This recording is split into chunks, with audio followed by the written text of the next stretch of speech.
De volta ao programa Conexão Potiguar, agradecendo e abraçando a você que nos acompanha de segunda a sexta-feira, aqui pela telinha da Band.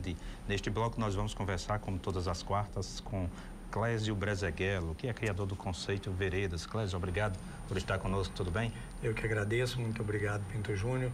Tudo bem, mais uma vez, uma satisfação estar aqui com os telespectadores falando a respeito da sustentabilidade e das coisas que envolvem a conservação da nossa mãe natureza. Eu estou vendo aqui no script que você preparou algo sobre a importância da multiplicação do verde. Queria que você explicasse isso. É o seguinte, é porque muitas vezes se enfatiza muito a conservação do que nós temos de mata, de vegetação, seja de cerrado, de caatingas, enfim, o que existe de cobertura vegetal nas nossas matas e tudo mais. E se esquece de falar, e não que não seja necessária a conservação, muito pelo contrário, mas se esquece de falar que é preciso multiplicar essa natureza. O que isso significa multiplicar? Multiplicar é porque é impossível que haja desenvolvimento efetivo, urbanização, sem que haja uma supressão vegetal. Ela, evidentemente, ela pode ser gradual, ela pode ser controlada, ela pode ser estudada, uma urbanização dentro de um conceito de preservação ambiental. Mas uma supressão em uma quantidade, por menor que seja, ela existe. Então é preciso ir substituindo isso através do plantio de outras árvores, através da cultura da planta dentro de casa. Não, mas eu não posso ter uma árvore. Se você não pode ter uma árvore, tenha um arbusto.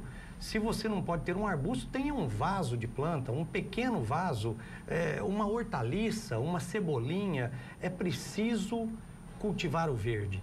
É preciso ensinar os nossos filhos a propagar o verde.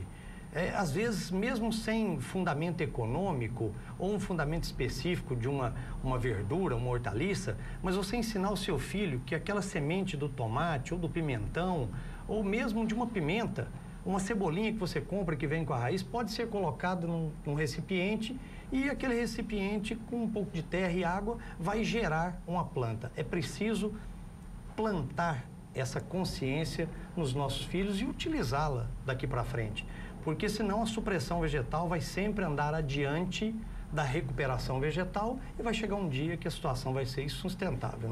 E se imaginar que cada casa pudesse ter uma ou duas árvores, as casas que a gente está falando não poderia ser vertical, horizontais, ter uma ou duas árvores. E imagine se juntar todas as casas do país ou do mundo, isso daria uma floresta imensa. É uma coisa que é espantosa. Nós não podemos, em todas as moradias do país, ter uma árvore. Mas se nós tivéssemos em todas as moradias térreas uma árvore, em todo apartamento um vaso, em todo flat, em todo pequeno apartamento um arbusto, o somatório disso tudo significaria mais do que uma nova Amazônia. É algo espantoso.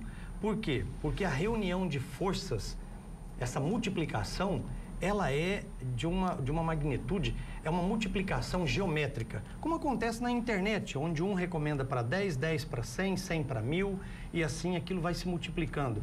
Então, se essa consciência começar a ser posta, deixar de ser apenas uma consciência, mas for posta em prática, sem dúvida alguma, essa multiplicação vai criar um exército de plantadores de árvores, de criação de matéria vegetal, que vai ser um exército de combate ao CO2, que é tão nocivo à atmosfera, e vai ajudar o nosso clima, a umidade do ar, a temperatura, aquela bela sensação térmica que a gente tem em lugares como Veredas, que você bem conhece. Recentemente eu li uma reportagem em São Paulo, de algumas experiências que estão sendo feitas em São Paulo, onde algumas coberturas de prédios estão sendo do verde. A cobertura seria totalmente verde e a justificativa era inclusive econômica, no sentido de que baixaria a temperatura e todo o prédio gastaria menos ar-condicionado. É mais do que isso o ganho, sabe? Não só da questão da temperatura, mas essa água também pode ser utilizada, a água que cai sobre o teto de um prédio, ela pode molhar aquela cobertura vegetal, mas aquela cobertura vegetal pode ter abaixo também um recipiente que recolhe essa água, e essa água pode ser utilizada na limpeza das áreas comuns dos edifícios, das garagens, enfim, você não precisa gastar energia para levá-la até lá em cima, ela já está reservada lá em cima e com facilidade desce por gravidade. Existe um sem número de ações e atitudes que se pode ter em prol da sustentabilidade verdadeira, aquela que realmente traz benefício, não aquela somente da propaganda. Nós temos matéria para falar, eu acredito que ainda durante muitos e muitos programas.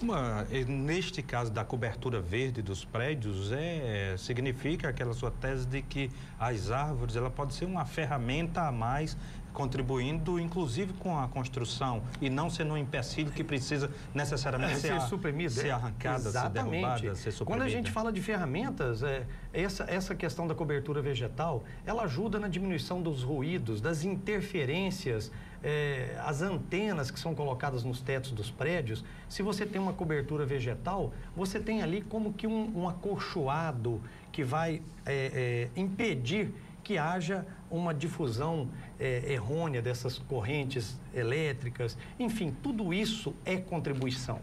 É uma ferramenta atrás da outra, todas elas em prol da sustentabilidade e da qualidade de vida ao final. Cláudio Brazeguel, queria agradecer a sua presença por essas importantes informações que você sempre está trazendo aqui para o nosso telespectador e lhe passar o Jornal Potiguar Notícias, que está nas melhores bancas do Rio Grande do Norte. Muito obrigado. Eu que agradeço, obrigado aos telespectadores e até um próximo Momento Veredas. Até quarta-feira.